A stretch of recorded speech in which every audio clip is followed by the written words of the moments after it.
ఫిబ్రవరి 12న జరగబోయేటువంటి సార్వత్రిక సమ్మె జయప్రదం కోసం పెట్టుకున్నటువంటి సన్నాహక సభ. ఈ సన్నాహక సభ ప్రధానంగా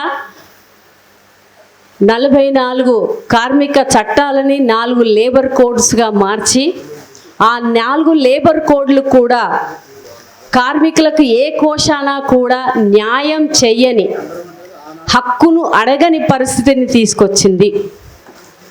యాజమాన్యాల దోపిడీ బలిపీఠం పైన కార్మిక వర్గ శిరస్సులని పెట్టింది. కార్మిక వర్గం ఐక్యతతో ఆ లేబర్ కోడ్లను వ్యతిరేకించకపోతే, వాటిని తిప్పికొట్టకపోతే రేపు ఆ బలిపీఠం మీద బలయ్యేది కార్మిక వర్గమే అనేది మనం ఈ సదస్సు సందర్భంగా గుర్తించాలి. మరొక వైపు నిజమే, కార్మికులకు రాజకీయాలు ఉండొద్దు అని బీజేపీ చెప్తుంది. మరి బీజేపీ ప్రభుత్వం, మోడీ ప్రభుత్వం రాజకీయాలు చేయట్లేదా? ఈరోజు రాజకీయం అంటే ఏమిటి? కార్మికులకు, యజమానులకు మధ్య వాళ్ళ హక్కుల కోసం, వాళ్ళ ఉపాధి కోసం, జీతభత్యాల కోసం, సౌకర్యాల కోసం అడగడానికి సంబంధించిన హక్కుని కాలరాసి యాజమాన్యాలకు నేను కొమ్ము కోస్తాను అనేది దోపిడీ రాజకీయం కాదా?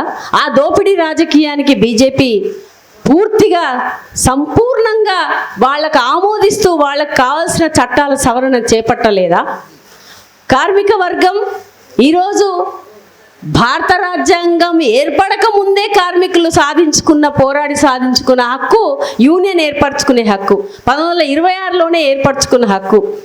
1970ల కాలంలో కాంట్రాక్ట్ వ్యవస్థను తీసుకొచ్చి, అవుట్సోర్స్ వ్యవస్థను తీసుకొచ్చి ఈరోజు దోపిడీ పాల్పడుతూ పర్మనెంట్ ఉద్యోగాలనే ప్లేస్నే ఈరోజు మొత్తం ఫిక్స్డ్ టర్మ్ కాంట్రాక్ట్తో నిరంతరం కార్మికుడు యజమానికి నీ బాంచన్ దొర అని చెప్పే పరిస్థితిని కల్పించినప్పుడు ఇది రాజకీయం కాదా? కార్మికులు తలెత్తుకొని తిరిగేటువంటి, తమ శ్రమశక్తి ద్వారా ఈ సంపదను సృష్టించేటువంటి వాళ్ళు యజమాని సంపదను కూడా సృష్టిస్తున్నారు. అట్లా సంపద సృష్టించే కార్మికుల పట్ల నీ ఆలోచన వైఖరి ఏంటంటే, నువ్వు సంపద సృష్టిస్తూనే ఉండు, యజమానిని బలిపిస్తూనే ఉండు, యజమానిని ధనవంతుడుగా చేస్తూనే ఉండు, కార్మికుడిని కార్పొరేట్ కంపెనీలను మీరు పోటీలో, ప్రపంచ పోటీలో నిలబడు, కానీ కార్మికుడా నీవు ఏ హక్కు కోసం అడగకూడదు అనే రాజకీయం కాదా? ఆ రాజకీయాలను ప్రశ్నించే హక్కు కార్మిక వర్గానికి ఉందా లేదా అనేది మనం ఈరోజు ఆలోచించాలి. ఉంది అని ఇక్కడ ఉన్న కార్మిక సంఘాలన్నీ చెప్తున్నాయి.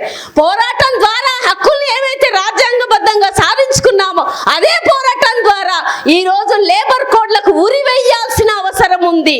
అదే సందర్భంలో